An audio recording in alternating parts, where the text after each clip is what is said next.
You can leave at 5:30. So the seminar starts from 2:30 to 5:30. Okay, and first, and keep a little quiet because we're doing recording, and the people can't come today. They will hear from the recording next time. Okay, so first thing first, we want to welcome our Wisconsin Ginseng Board. Yeah, the president of the Wisconsin Ginseng Board of Wisconsin, Bob Kaldunski. Bob Kaldunski. Thank you. Thank you. Lights down so we can see the screen. Oh, you want the lights down? No, Okay. because the screen is reflecting, the lights reflect on the screen. Okay, as mentioned, I'm the president of the Ginseng Board of Wisconsin, a lifelong grower, 41 years of growing ginseng, 42 years of growing ginseng in central Wisconsin. And I'd like to introduce our team that's here. Dave Schumacher, the vice president, also a second generation grower of 35 years, I believe, of growing ginseng. And executive director, Jackie Fett. And we have, with the Robert team, is Lori McGee of Millennial Marketing, so a very important part of our team.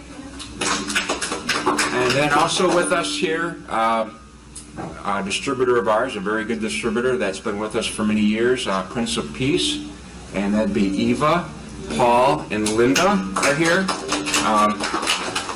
Again, they're very good partners. When you see their product, you can be assured that it is Wisconsin ginseng. So, anyway, good. Okay. Again, we're excited to be here. It's great to be in front of you, and kind of we're going to bring Wisconsin and bring the ginseng to you, and hopefully when you're done today, you have just a little bit more knowledge of ginseng and what it is and how it can benefit yourself or your clients. Okay.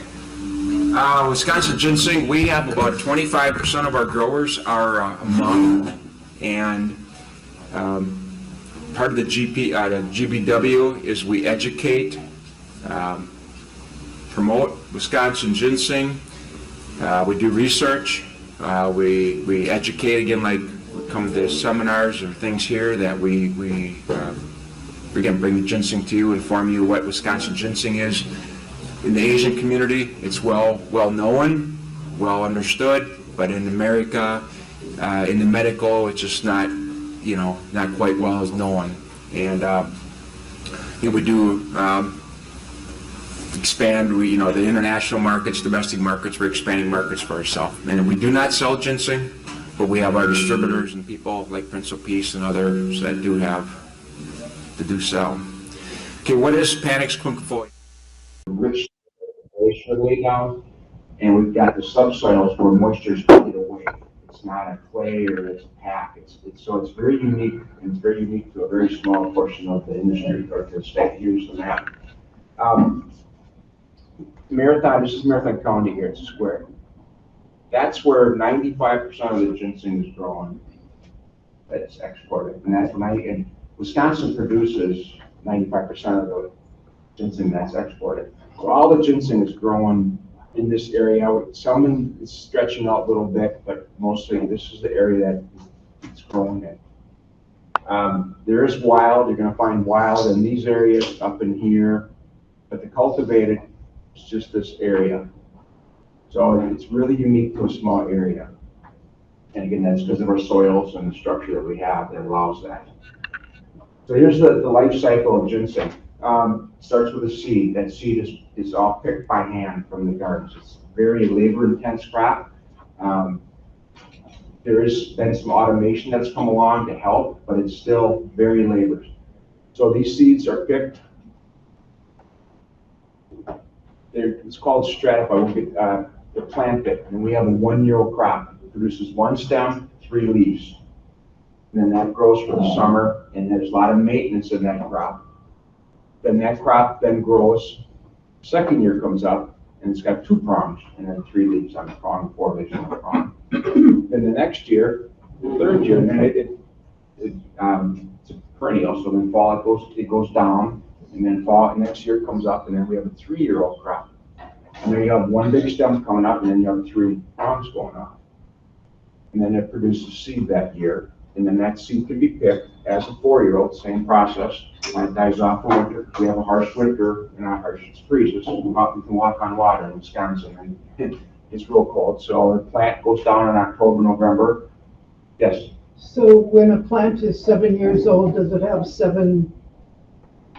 3 leaves? Yes. Yeah, 5-year-old plants have 5 prongs. Typically, the industry does not grow 7-year-olds, but if you do grow them that long, they do branch off, get more branches, yes. How polite of it how polite of the plant to tell us its age. Yeah. And then, although the wild doesn't necessarily do that for you, because it's a different growing environment. The plant doesn't live a full cycle. It usually passes off somewhere in the middle due to wildlife or disease. So then you're 4-year-old, and then of these here, can we pick these berries? It's all hand picked. So you have groups, people come in, or family come, we pick these berries. Then you have to take this, it's a pulp, you take that pulp off, and then we call it stratification. So you throw that in, you put that seed into a sand base, and you let it go over winter. And then that next year then is that seed, we take this seed then, like that, we take that pulp off. And that goes in the sand for the winter, and then that's planted next year, the summer or fall. And then that does not grow until the next year. So it's kind of a unique crop where you pick a berry 1 year, 2 years later, it first produces crop. So that's the life cycle. So it's kind of a long, here's kind of the growing cycle. In May, our spring comes. April, snow kind of leaves, ground thaws, temperatures rise. We have structures, which you'll see, we close the structure. We mimic that forest. And so we close the gardens, get the shade on top, and then weeds start growing. So you have to get the weeds out. So we pick by hand. In June, July, there's a lot of hand weeding. There's prevention, management things that we do. There's diseases, there's things that come in, or we need airflows or stuff like that. So you open, you move things, and that pretty much goes to the summer, June, July, and then August. It's still hand weeding. We got the berry picking that comes, and then we got the planting of new gardens. So we take those berries that we picked 2 years ago, plant them, or a year ago I should say, plant them, and then and we start taking gardens down every 1 a day. It's a 3-year-old garden, a 4-year-old garden. So that means the year 3 or 4 means the year that it was growing, actually growing out of the soil. So then at the end of September, October, November are months where we're harvesting the root. We are opening the gardens and covering them with straw mulch to protect them from the harsh winters. And then April through December, that's the month that they're kind of sleeping. They're frozen in the ground. And here's a picture of a 1-year-old garden. These are 1-year-old plants. And this happens to be a wood structure. So we've got wood posts, and we've got these cross things that hold this landed section up. And what we want to do is to make an 80% shade. That gives us. So that's what we have. And again, this all has to be hand weeded and controlled. The weeds, it robs from the plant and brings other disease, brings other insects in. So then here would be a 3 or 4-year-old crop. I'm not sure what it's one of them, but here's the berries. This is a ripe season, so very beautiful garden with red berries. And we come through, we pick them up by hand, and then if we were to dig this, we have to take this all down by hand. Comes down by hand. And then here's the seed. This is the seed that is prepared for planting. It comes from those red berries you just seen. So called stratified, and then that's what gets put in the ground. And here's a picture of the harvested root. So this is a September, late September, mid-October picture. We use years ago, in the beginning, these pitchforks, you dig the bed by hand. Now we use modified potato diggers that come in, they dig the ginseng in a raised bed, yes. How old are the plants that you harvest?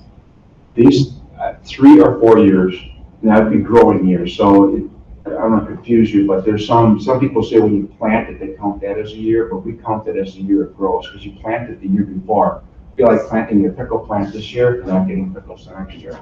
So we consider like 3-year-old, that's the years that it's growing. So these look like they're probably, they could be 3 or 4, I'm not sure, but 3 or 4 year growing. Yes. In our herbal medicine, we use seeds. Is there any specific use for the seed of the ginseng or only the root?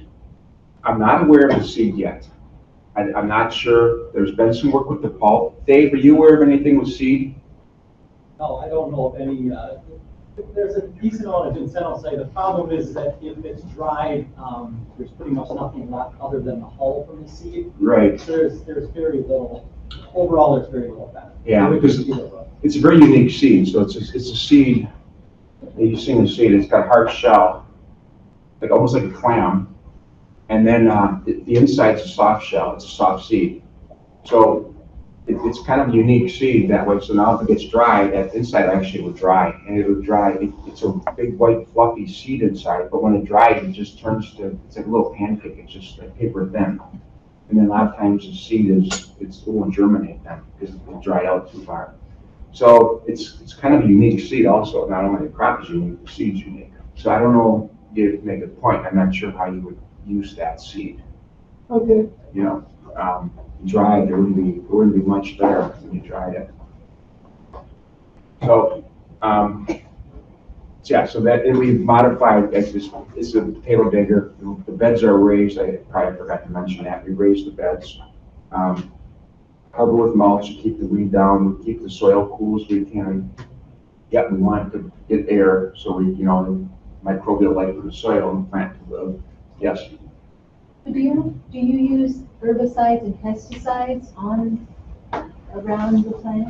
No herbicides, no. Some pesticides, but they're limited, and a lot of them are like an organic source, but very little. And we do have to use some fungicide.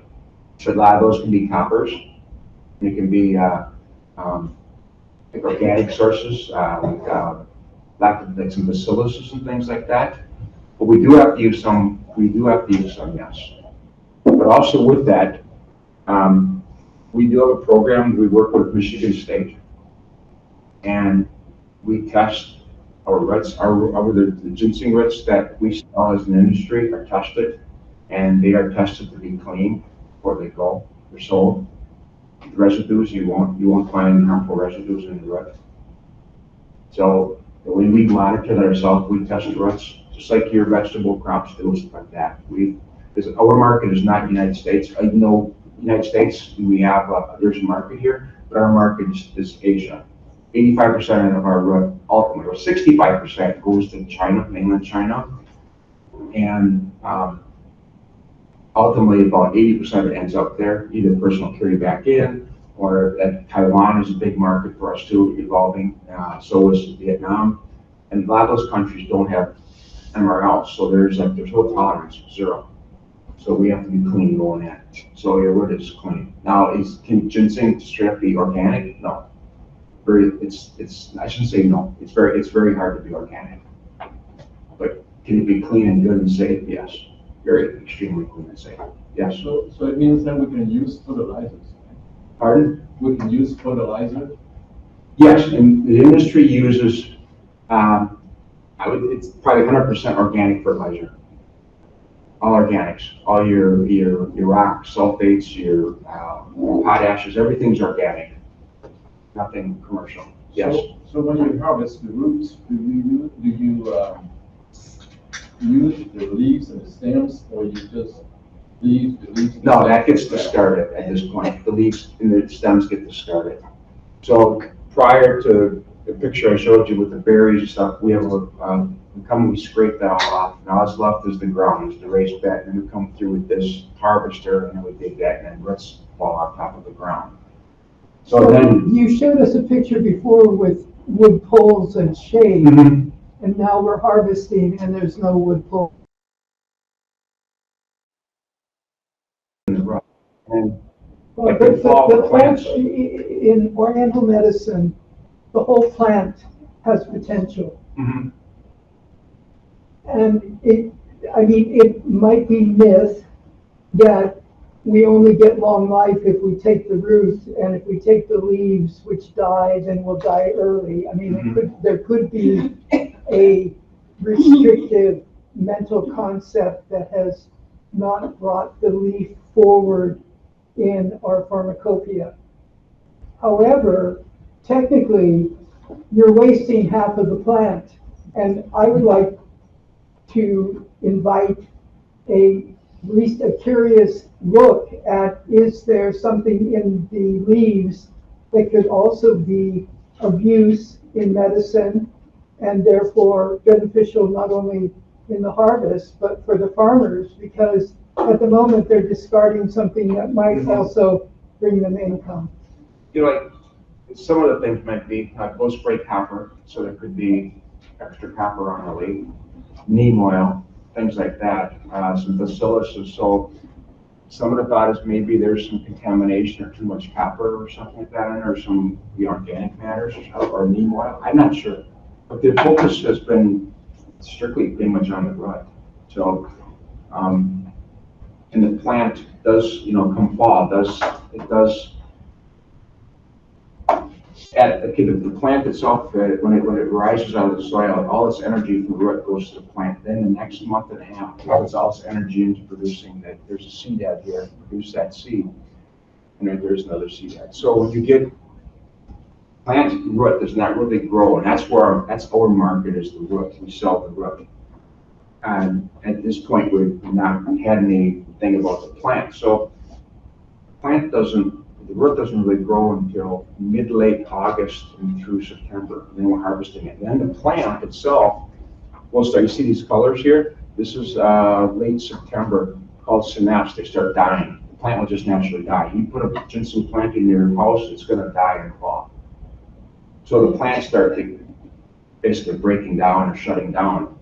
So as a grower, I want to get every ounce I can get out of my root grow. And that comes in the month of late August and the month of September. And it grows, it does, we say, Dave, 50% or 60% of its growth is in that month, if not more. I would agree. So, yes. How long would the nutrition stay with the root after you harvest? If the ginseng is held, in a climate control like it's almost agave, we know 3 years is good. But there's definitely a difference of anything. You smell fresh ginseng in a barrel or whatever versus a year old, or 2 years, or 3 years of difference. It does. And after 3 years, it can be still good, but I would suspect your summer side is a little bit lower. And as Wisconsin, we produce 1 million pounds of rye. That's pretty much what we produce. And that's 1 million in how much time? 1 million per year we produce. And currently now, Canada is somewhere around 8 million. And then China, we don't know what China is. China, we think it was 15 million, but it's gone down. So we think they're around 10 million. We're about 5-6% of the market, but that's right where we want to be. We know we can market that. We get a better price because of that. So, that we call it a sweet spot. It's kind of where it's good. When buyers come in, they can buy the market, and that has changed too. It's part of it. They used to come in and buy a lot more aggressive, but it's now turned out to be the whole year. But with Wisconsin ginseng, because of the bitterness, the sweetness, and the higher gestational side that we regularly have, that's what attracts everybody. And it's noted for that. So, what month did you say the root was growing the most? September. Late August, September. It grows. And you can get more if you take real late, you're always dealing with weather, but you'll even notice more growth. But then there's a point where it goes, not goes the other way, but your weight. But September is the big month where you really get your weight. So, yes. So Wisconsin in the area can grow good ginseng, right? Because the weather, Yeah. the water. Yeah, Wisconsin, right, Wisconsin, as I showed in that picture on the map, it's a very small area in the center of the state. And it's literally my doorstep. I don't know if you can, I'm not sure how you measure miles here, but if you go 8 miles to the north, you run into a whole different soil structure where you really don't want to grow ginseng. And the same thing, you go 15 miles to the other direction, and it's the same thing. You get corn, anything you want there. So every year you have to change or plant your seeds in a different location? Yes, when you plant, right? So if you just picture yourself having your house garden in one corner of your house, and you had a row of carrots, you dug those carrots or whatever, say it's a couple of years, you can now plant them back there, but you can move over and plant them. And then, but as a farmer, we just keep moving on our farm, different locations. The ground, again, we use organic fertilizers and our cultural practices that we use. We leave that ground better shape than we, it's something with the ginseng, we haven't looked into what it does. It doesn't matter if it's grown in China or if it's grown in Canada, it's the same, yes. So do you wait a certain amount of years before you can plant it again in that soil, or you never? Never, don't, we just don't. We just want to have rich, we just want, because it's not worth the effort and it's the fresh virgin soil. We get such a nice rut and we're known for that, so we just move. But given the small area, eventually you're going to use up all the soil, so you've lost your crop. And it's gonna be a lot of years before we use up all the soil. But Yeah, it will. eventually, I suppose, yeah, some point, yeah, Okay. but I don't see that happening. And Dave, then what do you think? How long before we use that soil up? How many years? Yeah. I mean, it's hard to tell. I mean, it could be 50 or 100. Yeah. We've already tried planting ginseng back 50 years later, and it will sprout and grow the first year, but by the second year, you probably have 50% of the crop, and by the third year, it's completely gone. So it's leaving some type, we're not sure if it's taking something out of the soil that the ginseng needs, or it's leaving a disease in the soil. There's been a lot of testing done from different universities that have not come up with a solution yet, but there's something in that soil that's preventing it from growing. There's two downsides in ginseng and they're negative and positive. RB1 and RG3, I think, I don't know. I think those are the two. They're antagonistic of each other, and the negative is actually greater than the positive. And there's been research where they've separated them and they've given patients medical, and really didn't do anything. They put them back together as they were in a plant. That's when they saw the benefits and stuff of the ginseng. So yeah,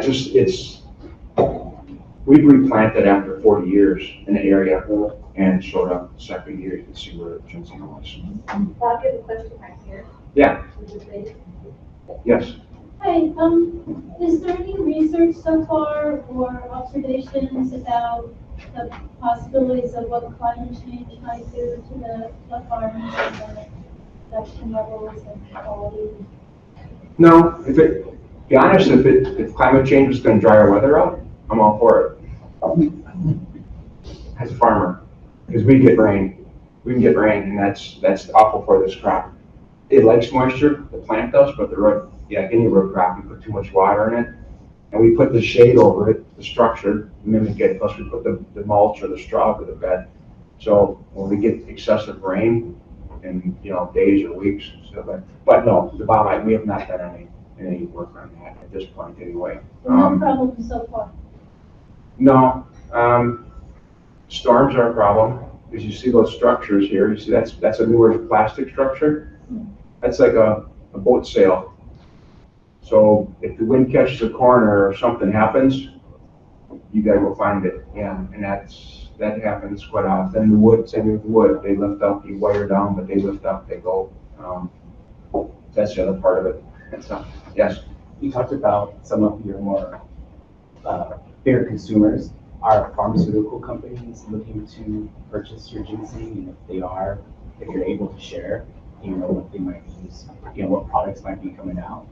Okay. Yeah. United States, not so much. We have some health food, some smaller companies that are putting ginseng in like energy things, something like that. the ginseng farmers ourselves, we have guys that produce capsules. Dave has a company, they do capsules of ginseng, usually a 500 milligram capsule.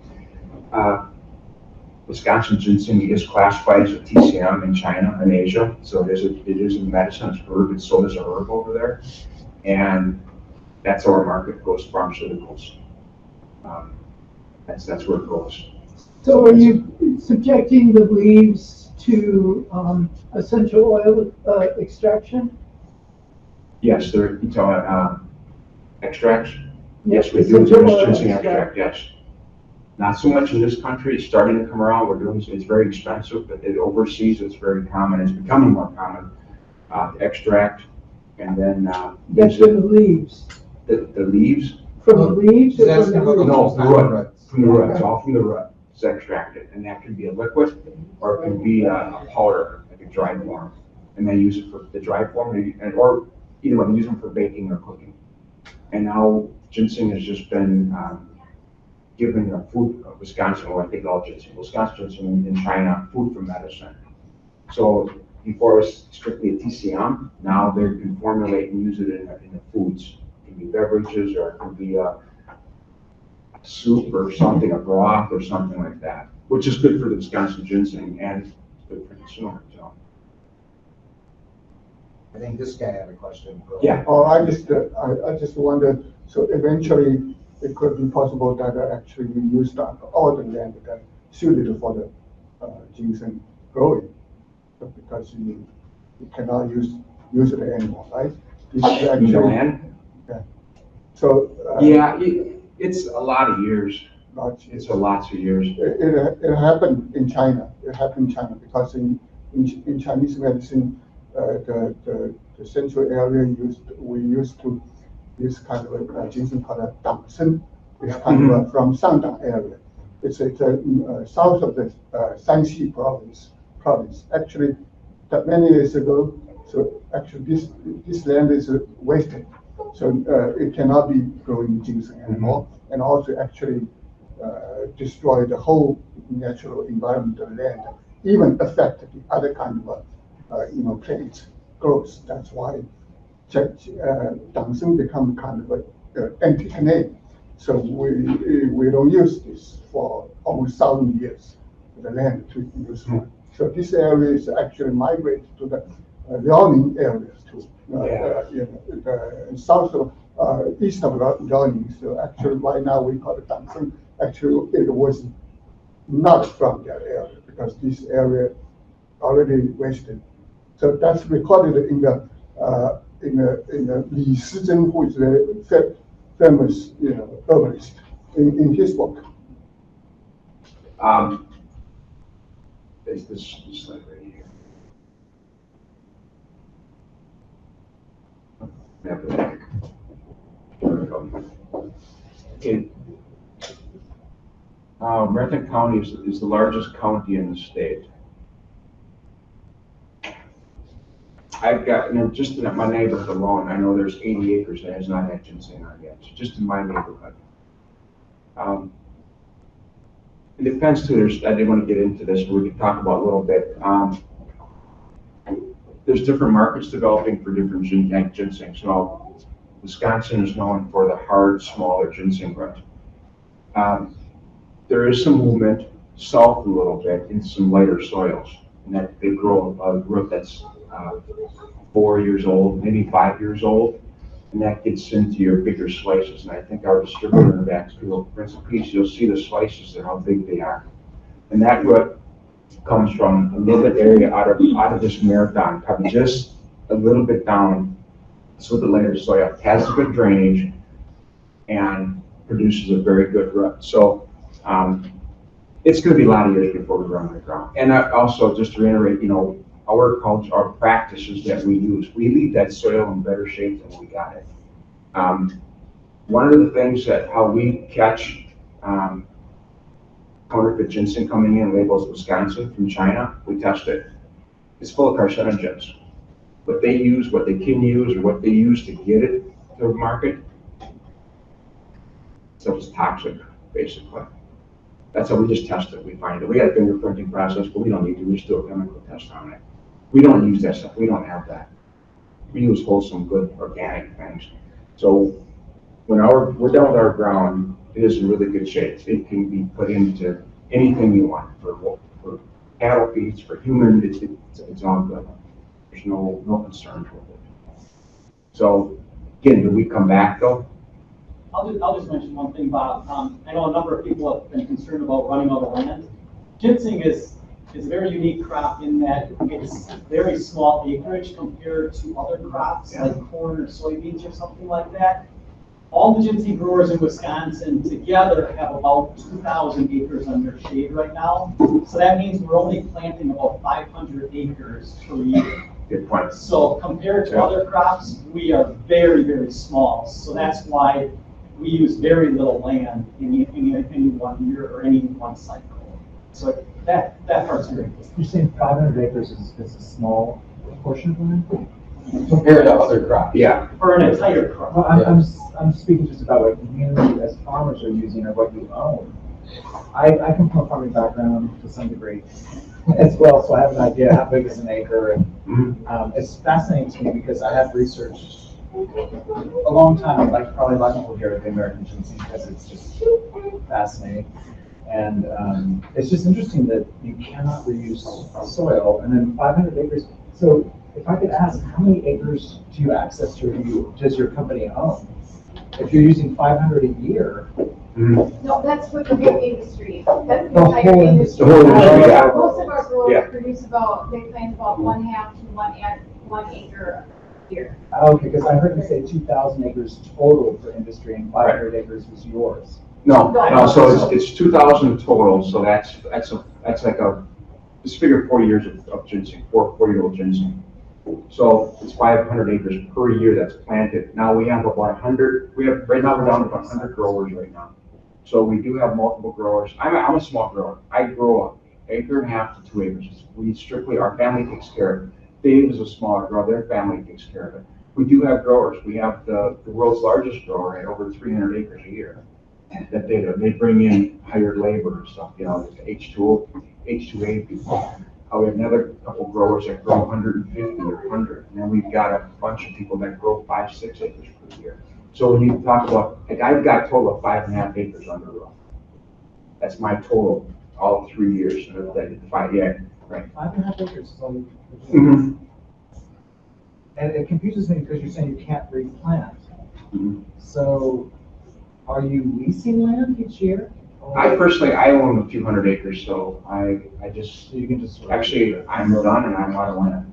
I could move, I could go someplace else, but no, you lease, you rent land, or you buy land, yeah. Agriculture, I'm not sure how familiar you are with it, but a farmer can own 300-400 acres really easy, and then there's farms that do 1,000 to 2,000 acres cash crop in our area. So it's kind of a unique area. We've got a lot of good ag land, and we've got a lot of nice woods and rivers, and a very unique structure by us. Get down in here, it's plains of sand, and we got hundreds and thousands of acres just open. That's your vegetable, something like that. But that's way down the bottom. So Wisconsin is a very diverse state. We've got specialty crops. We've got beef, pork. We've got all that stuff. We're very, very diverse. So ginseng is just another one of those crops there.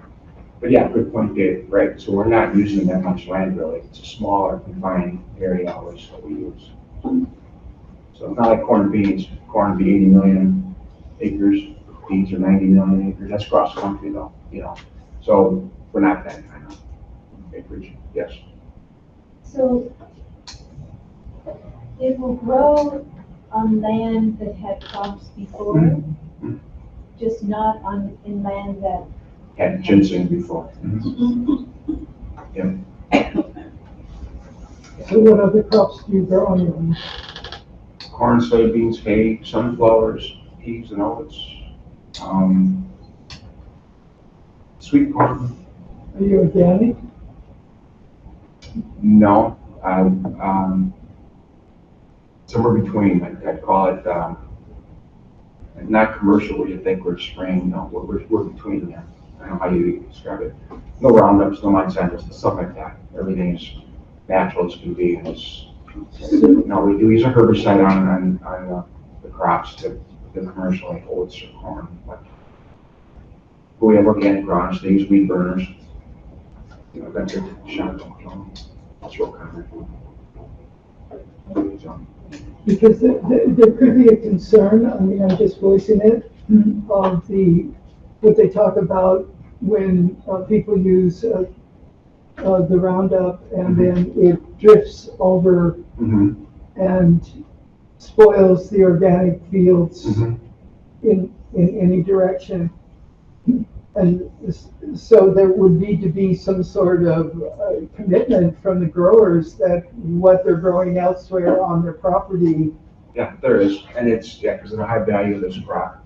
Also, there's usually a buffer zone that has to be followed on these, especially if there's organic next to you. And our industry, you know, we have good relationship with people that are running fields next to us. And also, our soils are tested pre-planting to see what's in the soil. So we don't want to plant where there's something in the soil. So the ginseng is not an annual, so it's in the ground for 4 years, 3 to 4 years, growing. So if there's anything in that soil, that's what I mean. We'll find, you know, seed treatments from the 60s and the 70s in the soil. Stay away from that. You don't want it. Interesting. So everything gets tested where we make sure that we're clean. So, okay, I think I'm okay. Is there any way you could distinguish between the wild ginseng and the planted ginseng? Yes. I think it's very easy. With the cultivated ginseng is going to be definitely a bigger root, couple prongs on it, and there's not a neck on it. It's just, you'll see where the stem was on it. The wild ginseng will never be that big. It's going to be a smaller root, more spidery, much more defined ring definition on it. And then on the neck, you're going to see the year growth. It's like a tree ring, so like this, it just grows out. So you're going to see, you know, you can count the years that was in the soil. And then the fiber, everything that looks intact. If it's not, Dave, you want to speak a little more? I know you work with it a lot.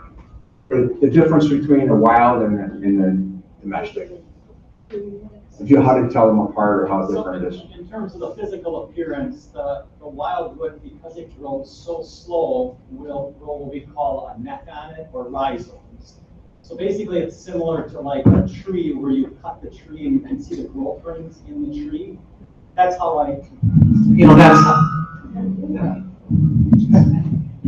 that's how I would probably say it's similar to a tree growth. But those rhizomes will build on top of the root. And each year would produce another ring on it. And basically what the ring is that in the fall of the year when the plant goes dormant, it will leave a scar there. And then the following year it will shoot up another fresh stem. And that's where those growth rings will form. So that would be the one thing that you would always look for if you're looking for wild ginseng, are the rhizomes on top of the roots. And wild ginseng is going to be like 20 times the cost what commercial is, and 10 times the commercial. And the weight, you know, the biggest differentiation is the weight. Yeah, it's going to be real lightweight. Yeah, so if you don't want to get ripped off, you know, somebody says this is wild ginseng, and it feels like a bowling ball in your hand. But there it is. Feel like cardboard.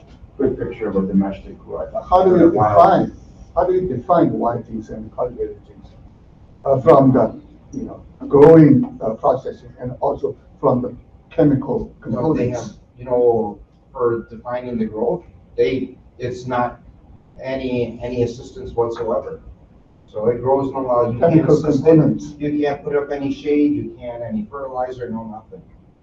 If it lives, it lives. If it dies, it dies. And they have years. You know, some states it's 5 years. Some states it's 10 years. And it depends on natural resource. You know, whatever state. Each state has a different government agency that regulates it because it's an endangered species. And they'll say like Michigan, no harvesting wild ginseng. It's prohibited. Canada, it's prohibited. So, but the wild ginseng is real light. That's the biggest distinguisher. It doesn't look It looks different than this ginseng up here, and it's a lot later. So from chemical components, for example, glycosides or polysaccharide sites, these kind of things, is there any difference? It won't be Chemical, the wild one and cultivated one. Your wild one won't have any residue. It won't have any chemical. Just No, outside the I'm other.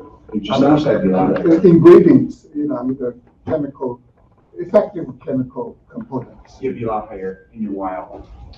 Okay. The older and longer it grows, the slower. Also for the Wisconsin ginseng, do you have any kind of area definition? So only this area can cause Wisconsin ginseng, right? Out of this area, they not qualified to call it Wisconsin ginseng. Oh, no, as long as it's grown in Wisconsin, as long as it's inside these borders, it's Okay. Wisconsin ginseng.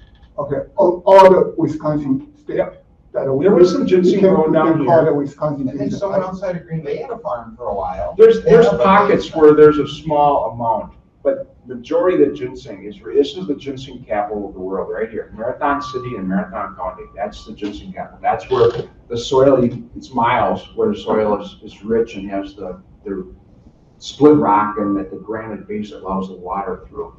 And then the rich mineral. Now you go this way, you start getting a dark rut. You get to Minnesota, you start getting a real dark rut. Different soil makeup. It's all getting different. And there's some woods growing over here. It's just our soil makeup. And it literally, it could be growing anywhere here. There was some ginseng growing down here, but it has different properties. And the temperature, this is a central 45-90 right here. You go this way and your growing unit decreases, your days decrease. You go this way, literally down in here, you have another zone of longer growing. It's quite a difference in the growing region. You start getting the hotter days and the hotter nights, warmer nights, and you lose some of that bitterness and that sweetness of the ginseng also. And that's what gives this region right